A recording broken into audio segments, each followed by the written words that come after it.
ನನ್ನ ಪಾತ್ರದ ಹೆಸರು ಬಂದ್ಬಿಟ್ಟು ರಾಜ ಸಮುದ್ರ ಅಂತ. ಒಂದು ಸರ್ಪ್ರೈಸಿಂಗ್ ಎಲಿಮೆಂಟ್ ಇದು, ನನಗೆ ಗೊತ್ತಿರಲಿಲ್ಲ ಈ ಥರದೊಂದು ಕ್ಯಾರೆಕ್ಟರ್ ನನಗೆ ಸಿಗುತ್ತೆ ಅಂತ. ಪವರ್ಫುಲ್ ಕ್ಯಾರೆಕ್ಟರ್ ಅದು. ಅದಕ್ಕೊಂದು ಡೈಲಾಗ್ಗಳು ಕೊಟ್ಟಿದ್ರು, ಯಕ್ಷಗಾನ ಸ್ಟೈಲ್, ಹಳೆಗನ್ನಡದ ಸ್ಟೈಲಲ್ಲಿ ಒಂದಷ್ಟು ಡೈಲಾಗ್ಸ್ನ ಕೊಟ್ಟಿದ್ರು.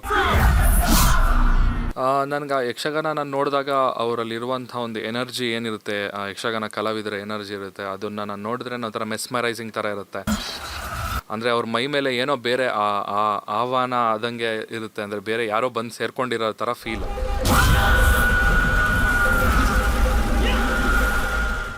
ಬೇರೆ ಸಿನಿಮಾಗಳಲ್ಲಿ ನೋಡಿದಾಗ ನ್ಯಾಚುರಲ್ ಲೈಟಿಂಗ್ ಮಾಡ್ಕೊಳ್ತಾರೆ, ಬೆಂಕಿ ಯಾವ ರೀತಿ ಉರಿಯುತ್ತೆ ಅದರಿಂದ ಬರುವಂಥ ಬೆಳಕಲ್ಲೇ ಸಿನಿಮಾನ ಶೂಟ್ ಮಾಡಿದ್ದಾರೆ. ನನ್ನ ಪೋರ್ಷನ್ನು ಕೂಡ ಅದೇ ಥರ ಇತ್ತು, ಸೇಮ್. ನಮ್ಮ ಕರ್ನಾಟಕದ ಪ್ರಸಿದ್ಧ ಕಲೆ ಅಂತ ಹೇಳೋದಾದರೆ ಅದರಲ್ಲಿ ಯಕ್ಷಗಾನ ಒಂದು ಮುಖ್ಯವಾದ ಪಾತ್ರವನ್ನು ವಹಿಸುತ್ತೆ. ಇದೀಗ ಯಕ್ಷಗಾನವನ್ನು ಇಟ್ಕೊಂಡು ಒಂದು ಸಿನಿಮಾವನ್ನು ಮಾಡಿದ್ದಾರೆ, ಅದೇ ವೀರ ಚಂದ್ರಹಾಸ. ಇದೀಗ ಆ ಸಿನಿಮಾದಲ್ಲಿ ಒಂದು ಪಾತ್ರವನ್ನು ಅಭಿನಯಿಸಿರುವಂತಹ ಚಂದನ್ ಶೆಟ್ಟಿ ಅವರು ನಮ್ಮ ಜೊತೆಗಿದ್ದಾರೆ. ಬನ್ನಿ ಅವ್ರನ್ನ ಮಾತನಾಡಿಸ್ತಾ ಹೋಗ್ತೀನಿ. ಹಾಗೂ ಅವ್ರ ಪಾತ್ರದ ಬಗ್ಗೆ, ಸಿನಿಮಾ ಬಗ್ಗೆ ಒಂದಷ್ಟು ವಿಚಾರಗಳನ್ನ ನಾವು ತಿಳ್ಕೊಳ್ಳೋಣ. ಸರ್ ನಮಸ್ತೆ. ನಮಸ್ಕಾರ ಸರ್, ಈಗ ವೀರ ಚಂದ್ರಹಾಸ ಸಿನಿಮಾ ಬಗ್ಗೆ ಹೇಳೋದಾದ್ರೆ ಏನು ಹೇಳ್ತೀರಾ? ನಿಮ್ಮ ಪಾತ್ರದ ಬಗ್ಗೆ ಹೇಳೋದಾದ್ರೆ ಏನು ಹೇಳ್ತೀರಾ? ನನ್ನ ಪಾತ್ರದ ಹೆಸರು ಬಂದ್ಬಿಟ್ಟು ರಾಜ ಸಮುದ್ರ ಅಂತ. ಇದು ನನಗೆ ಒಂದು ಸರ್ಪ್ರೈಸಿಂಗ್ ಎಲಿಮೆಂಟ್ ಇದು, ನನಗೆ ಗೊತ್ತಿರಲಿಲ್ಲ ಈ ಥರದೊಂದು ಕ್ಯಾರೆಕ್ಟರ್ ನನಗೆ ಸಿಗುತ್ತೆ ಅಂತ. ಸಡನ್ನಾಗಿ ರವಿ ಸರ್ ಕಾಲ್ ಮಾಡಿದರು. ಒಂದಿನ ಕಾಲ್ ಮಾಡಿ ಹಿಂಗೆ ಒಂದು ಯಕ್ಷಗಾನದ ಬೇಸ್ ಒಂದು ಸಿನಿಮಾ ಮಾಡ್ತಿದ್ದೀವಿ, ನಿಮ್ಗೊಂದು ಕ್ಯಾರೆಕ್ಟರ್ ಇದೆ, ಮಾಡ್ತೀರಾ ಅಂತ. Felt so happy. ಯಕ್ಷಗಾನ ವೇಷ ಹಾಕೋದು ನನಗೆ ಗೊತ್ತಿರಲಿಲ್ಲ, ನನಗೆ ಅದು ಆಪರ್ಚುನಿಟಿ ಸಿಗ್ತಾ ಇತ್ತೋ ಇಲ್ವೋ ಅಂತ. ಸೊ ರವಿ ಸರ್ ಮುಖಾಂತರ ನನಗೆ ಈ ಒಂದು ಆಪರ್ಚುನಿಟಿ ಸಿಕ್ಕಿದೆ. ಆ್ಯಂಡ್ ತುಂಬ ಒಂದು ಪವರ್ಫುಲ್ ಕ್ಯಾರೆಕ್ಟರ್ ಅದು. ಅದಕ್ಕೊಂದು ಡೈಲಾಗ್ಗಳು ಕೊಟ್ಟಿದ್ರು, ಯಕ್ಷಗಾನ ಸ್ಟೈಲ್, ಹಳೆಗನ್ನಡದ ಸ್ಟೈಲಲ್ಲಿ ಒಂದಷ್ಟು ಡೈಲಾಗ್ಸ್ನ ಕೊಟ್ಟಿದ್ರು. ಕಲ್ತ್ಕೊಂಡು ಅದನ್ನು ಪರ್ಫಾರ್ಮ್ ಮಾಡಿದೆ. ಆ ವೇಷ ಹಾಕಬೇಕಂದ್ರೆ ಮಿನಿಮಮ್ ಒಂದು 2 ಅವರ್ ಟೈಮ್ ಆಯಿತು ನನಗೆ. So it was a very good experience. Sir, ಇನ್ನು ಯಕ್ಷಗಾನದ ಬಗ್ಗೆ ನಿಮಗೂ ಗೊತ್ತಿರುತ್ತೆ, ಮೊದಲು ನೋಡಿರ್ತೀರ, ಬಿಕಾಸ್ ಅದು ಕರ್ನಾಟಕದ ಒಂದು ಫೇಮಸ್ ಕಲೆ. ಅದ್ರ ಬಗ್ಗೆ ನಿಮಗೆ ಮೊದಲಿದ್ದಂತಹ ಕಲ್ಪನೆ, ಆ ಪಾತ್ರವನ್ನು ನೀವು ಮಾಡಿದಾಗ ನಿಮ್ಗೆ ಆಗಿದ್ದಂತಹ ಅನುಭವ ಹೇಗಿತ್ತು ಸರ್? ನನಗೆ ಆ ಯಕ್ಷಗಾನ ನಾನು ನೋಡಿದಾಗ ಅವರಲ್ಲಿರುವಂಥ ಒಂದು ಎನರ್ಜಿ ಏನಿರುತ್ತೆ, ಯಕ್ಷಗಾನ ಕಲಾವಿದರ ಎನರ್ಜಿ ಇರುತ್ತೆ, ಅದನ್ನು ನಾನು ನೋಡಿದ್ರೆ ಒಂಥರ ಮೆಸ್ಮರೈಸಿಂಗ್ ಥರ ಇರುತ್ತೆ. ಅಂದರೆ ಅವ್ರ ಮೈ ಮೇಲೆ ಏನೋ ಬೇರೆ ಆಹ್ವಾನ ಆದಂಗೆ ಇರುತ್ತೆ, ಅಂದರೆ ಬೇರೆ ಯಾರೋ ಬಂದು ಸೇರ್ಕೊಂಡಿರೋ ಥರ ಫೀಲ್.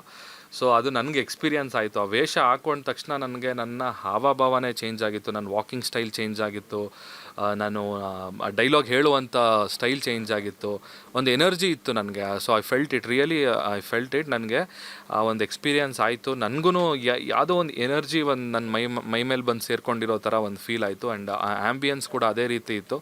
ಸೊ ತುಂಬ ಒಂದು ಒಳ್ಳೆಯ ಅನುಭವ. ಆ ಒಂದು ವೇಷಭೂಷಣ ಕ್ಯಾರಿ ಮಾಡೋದು ಸಿಕ್ಕಾಪಟ್ಟೆ ಕಷ್ಟ ಆಯ್ತಾ ಅಥವಾ ಎಂಜಾಯ್ ಮಾಡಿದ್ರಾ ಸರ್ ನೀವು ಅದನ್ನು? ಇಲ್ಲ, ಎಂಜಾಯ್ ಮಾಡಿದೆ. ಅಂದರೆ ಸ್ವಲ್ಪ ಕಷ್ಟನೇ, ಅದು ತುಂಬ ಹೆವಿ ಇರುತ್ತೆ, ಅದು ತುಂಬ ಲೇಯರ್ಸ್ಗಳನ್ನ ಹಾಕೊಬೇಕು. ಒಂದು 15-20 ಲೇಯರ್ ಹಾಕ್ತಾರೆ. ಅದ್ರ ಮೇಲ್ಗಡೆ ಮತ್ತೆ ಟೈಟಾಗಿ ದಾರ ಎಲ್ಲ ಹಗ್ಗಗಳು ಹಾಕಿ ಕಟ್ತಾರೆ. ನಮಗೆ ತಲೆ ಮೇಲೆ ನಾನು ನೋಡ್ಬೋದು ನನ್ನ ಪೋಸ್ಟರಲ್ಲಿ.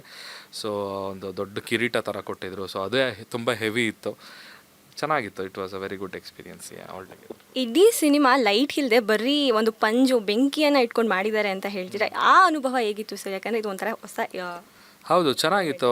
ಯಾಕಂದರೆ ಯೂಶ್ವಲಿ ನಾವು ಸಿನಿಮಾದಲ್ಲಿ ಬೇರೆ ಸಿನಿಮಾಗಳಲ್ಲಿ ನೋಡಿದಾಗ ನ್ಯಾಚುರಲ್ ಲೈಟಿಂಗ್ ಮಾಡ್ಕೊಳ್ತಾರೆ.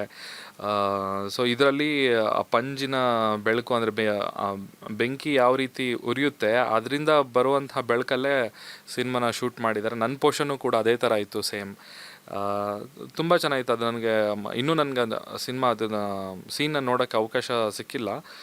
ನಾನಂತೂ ತುಂಬ ಎಕ್ಸೈಟ್ ಆಗಿದ್ದೀನಿ ಅದು ಯಾವ ರೀತಿ ಇರುತ್ತೆ ನೋಡೋಕ್ಕೆ ಅಂತ. ಬಟ್ ಫೋಟೋಸ್ ಎಲ್ಲ ನೋಡಿದ್ದೆ ನಾನು. ಫೋಟೋಸ್ ನೋಡಿದಾಗಲೇ ಇಟ್ ವಾಸ್ ನನಗೆ ವಾವ್ ಅಂತ ಅನಿಸಿತ್ತು. ಅದೊಂದು ಫೋಟೋನ ನಾನು ಫ್ರೇಮ್ ಮಾಡಿಕೊಂಡು ಮನೇಲಿ ಇಟ್ಕೋಬೇಕು ಅಂದ್ಕೊಂಡಿದ್ದೀನಿ ಈಗ. ಸೊ ಇದೀಗ ಸಿನಿಮಾ ಇನ್ನೇನು ರಿಲೀಸ್ ಆಗ್ತಾ ಇದೆ. ಸೊ ಹೇಗಿದೆ? ನರ್ವಸ್ ಆಗಿದ್ದೀರಾ? ಎಕ್ಸೈಟ್ಮೆಂಟ್ ಇದೆಯಾ? ಹೇಗಿದೆ ಸರ್ ನಿಮಗೆ?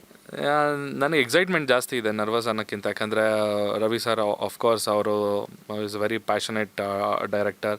ಸಾಕಷ್ಟು ವರ್ಷಗಳಿಂದ ಒಂದು ಒಳ್ಳೆ ಸಿನಿಮಾ ಕೊಡಬೇಕು, ಅಂದರೆ ಅವರ ಒಂದು ಆಸೆ ಏನಿದೆ ಅನ್ನೋದು ನನಗೆ ಗೊತ್ತು ಚೆನ್ನಾಗಿ. ಅವ್ರಿಗೊಂದು he wants to become a very big director and ಕರ್ನಾಟಕದ ಸಿನಿಮಾಗೆ ಒಂದು ಒಳ್ಳೆ ಕೊಡುಗೆ ಕೊಡಬೇಕು ಅನ್ನೋಕ್ಕೆ ತುಂಬ ವೆಯ್ಟ್ ಮಾಡ್ತಾ ಇದ್ದಾರೆ. ಸೊ ಕೊಡ್ತಾನೂ ಇದ್ದಾರೆ ಕೂಡ. ಸೊ ಈ ಸಿನಿಮಾ ಎಲ್ಲೋ ಒಂದು ಕಡೆ ನನಗೆ ಈ ಎಕ್ಸ್ಪೆರಿಮೆಂಟ್ ಗೆಲ್ಲುತ್ತೆ ಅನ್ನೋ ಒಂದು ಕಾನ್ಫಿಡೆನ್ಸ್ ಇದೆ ನನಗೆ. ನನ್ನ ಪಾತ್ರ ಕೂಡ ಚೆನ್ನಾಗಿದೆ. ನನ್ನ ತುಂಬ ಏನಿಲ್ಲ, ಐ ಪ್ಲೇಡ್ ಅ ಕ್ಯಾಮಿಯೋ, ಒಂದು ಚಿಕ್ಕ ಪಾತ್ರದಲ್ಲಿ ಬಂದು ಹೋಗ್ತೀನಿ, but I am very excited.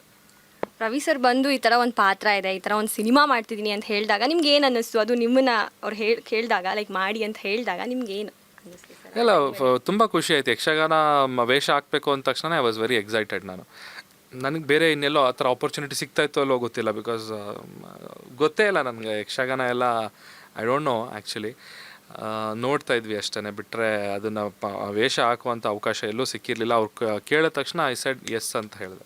ಏನಾದ್ರು ತಯಾರಿ ಮಾಡ್ಕೊಂಡಿದ್ರ ಬೇರೆ ಯಕ್ಷಗಾನ ಕಲೆಗಳನ್ನು ನೋಡೋದು ಆ ಥರ ಏನಾದ್ರು, ಅಥವಾ ಆರಾಮಾಗಿ? ಇಲ್ಲ, ಏನಿಲ್ಲ, ಡೈರೆಕ್ಟಾಗಿ ಹೋದೆ. ಸರ್ ನನಗೇನು ಗೊತ್ತಿಲ್ಲ ಸರ್ ಅಂತಂದೆ ಫಸ್ಟು. ಎಲ್ಲ ನಾನು ಹೇಳ್ತೀನಿ ಆ ಥರ ಮಾಡಿ ಅಂತ ಹೇಳಿದ್ರು. ವೇಷ ಹಾಕಿದ್ರು. ವೇಷ ಹಾಕಿದ ತಕ್ಷಣವೇ ಯಕ್ಷಗಾನ ಕಲಾವಿದ ಒಳಗಡೆ ಬಂದುಬಿಟ್ಟಿದ್ದ ನನ್ನ ಒಳಗಡೆ. ಸೊ ಹಾಗಾಗಿ it was very nice. Finally ಆಡಿಯನ್ಸ್ಗೆ ಏನು ಹೇಳ್ತೀರಾ ಸರ್ ಸಿನಿಮಾದ ಬಗ್ಗೆ? ಅದೇ ಏಪ್ರಿಲ್ 18ನೇ ತಾರೀಕು ವೀರ ಚಂದ್ರಹಾಸ ಸಿನಿಮಾ ರಿಲೀಸ್ ಆಗ್ತಾಯಿದೆ. ಒಂದು ಹೊಸ ಪ್ರಯತ್ನ.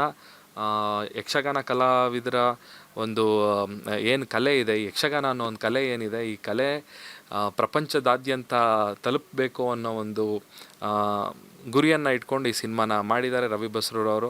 ಇದಕ್ಕೆ ಎಲ್ಲ ಸಾಕಷ್ಟು ದೊಡ್ಡ ದೊಡ್ಡ ಸ್ಟಾರ್ಗಳು ಈ ಸಿನಿಮಾದಲ್ಲಿ ಪಾತ್ರಗಳನ್ನ ಮಾಡಿದ್ದಾರೆ.